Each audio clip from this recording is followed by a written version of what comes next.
c'est quoi la politique? La politique, c'est la question du pouvoir. Bon, c'est-à-dire le pouvoir de gestion des relations sociales, le pouvoir sur les autres personnes, le pouvoir sur les ressources aussi. Là, on voit la politique à travers la présence de l'État à Mayotte, c'est-à-dire à travers un système étatique ancien, élaboré, rodé, avec des représentations politiques, des gens qui sont élus. C'est ça qu'on voit. Mais est-ce que c'est que ça, le politique, au sens d'un champ où on a du pouvoir sur les autres et sur les ressources? Si on considère que la sphère publique est occupée par les hommes aujourd'hui, en gros, on dit la sphère publique est occupée par les hommes, puis la sphère domestique, ça serait plutôt le domaine des femmes. Bon. Alors, si on considère que c'est comme ça, si la sphère publique, c'est la seule sphère politique, on commence à voir des femmes y accéder. Donc, d'une certaine manière, ça y est, elles sont arrivées, elles ne peuvent que rentrer plus nombreuses.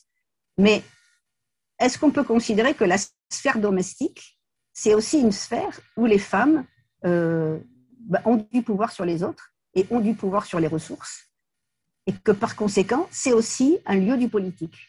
Alors, il y a des anthropologues qui ont réfléchi à ça dans d'autres sociétés pour dire c'est trop manichéen, c'est-à-dire une partie, les hommes dehors, les femmes dedans, les hommes ont le pouvoir, les femmes n'ont pas le pouvoir, les hommes c'est la culture, les femmes c'est la nature, etc. Tous ces grands partages en deux qui sont en fait totalement faux, parce que ces hommes qui sont en charge du politique, ils sont aussi, quelque part, ils ont une position dans des relations sociales plus domestiques, avec un accès aux ressources et avec un accès aux autres, avec un pouvoir sur les autres. Ils ont été élevés par des gens, ils sont dépendants de réseaux, etc. Alors là, je reviens vraiment sur la thèse de Mama Idriss. Voilà, elle a fait un travail énorme qui répond entièrement à ces interrogations-là, et elle montre comment les femmes se sont mobilisées dans les années 60 et 70, et la manière dont elles se sont mobilisées montre plusieurs choses que je voudrais essayer de vous expliquer. D'abord, le rôle de la migration dans leur formation, dans leur conscience qu'elles étaient capables d'agir.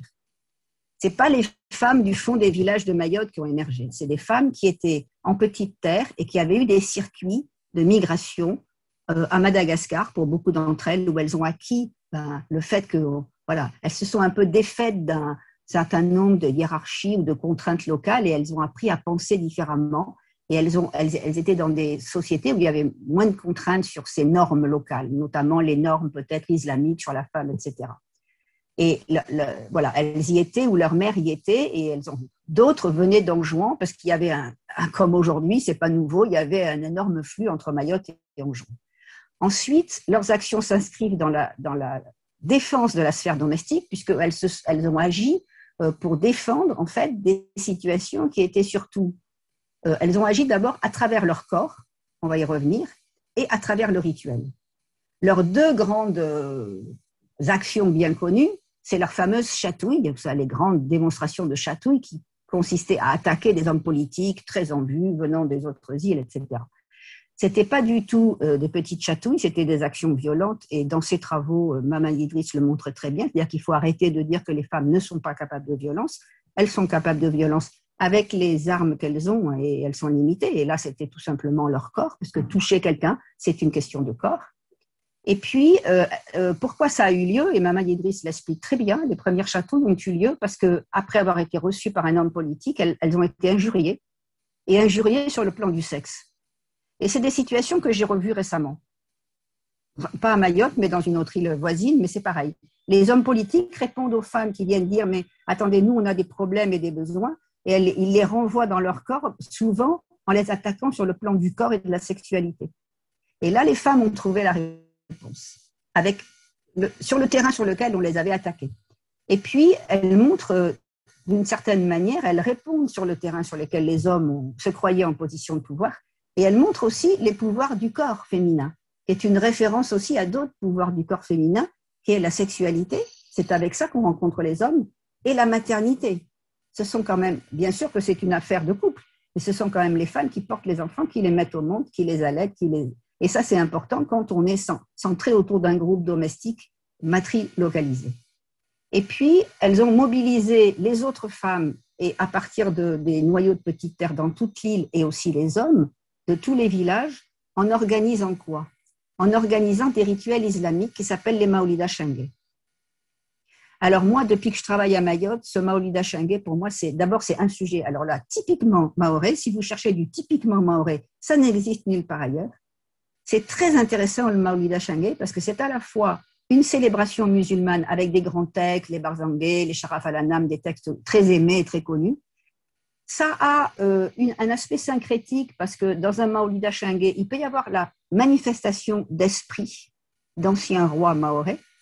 Et tout cela parce que ça a aussi une liaison avec des rituels qui se passent au marabout avec l'esprit d'un ancien roi malgache. Donc ça parle aussi de l'histoire de Mayotte, de la composition de son peuplement, etc. Donc c'est un rituel qui est extrêmement important à analyser. Elles ont mobilisé les hommes et les femmes des villages à travers ça, donc elles ont quand même investi l'espace public. Est-ce que le rituel, c'est du politique? Oui, le rituel, c'est du politique. Et j'en veux pour preuve que l'année 2018, qui a été sa dernière année de terrain, Mamad Idriss a observé 5 Maoulidas Chengué. Dans ces Maoulidas Chengué, il y en a qui étaient faits en l'honneur de Henri Jean-Baptiste et Jean-François Horry, qui ont été des députés de Mayotte, qui sont représentatifs de cette politique des hommes, là, visible, dont vous me parlez. Il y en a eu un qui était en l'honneur de Marcel Henry, qui était présent. Avec Martial Henry, qui était présent, avec son épouse, qui était présent, et avec des gens qui étaient possédés par les esprits des anciens rois de Mayotte. Donc, dans quelle politique est-on?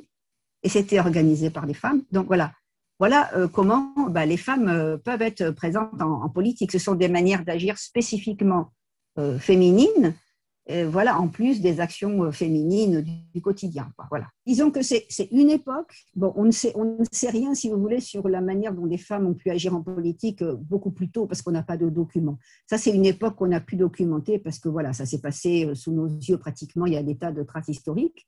Et puis il y a aujourd'hui, bien sûr que les femmes aujourd'hui, ça continue, hein, les Maoulidas Chengué à ma connaissance, et bon, les chatouilles, c'est fini, mais bien sûr que les jeunes femmes, elles vont passer par d'autres voies, mais que je sache, d'autres modes d'action des uns sur les autres, c'est-à-dire de pouvoir sur les autres et sur les ressources, se passent aussi par des rituels qui font appel au spirituel. Et ça existe à Mayotte, ça c'est une réalité pour les gens. Et donc, on doit aussi en tenir compte, même si bien sûr, quand on est à Paris et qu'on regarde les Outre-mer, personne ne va envisager cet aspect des choses. Mais il y a beaucoup des choses de la réalité qui échappent au regard parisien. Donc, je crois que le regard parisien, il faut le décentrer puis aller voir ce que les gens vivent réellement, quoi.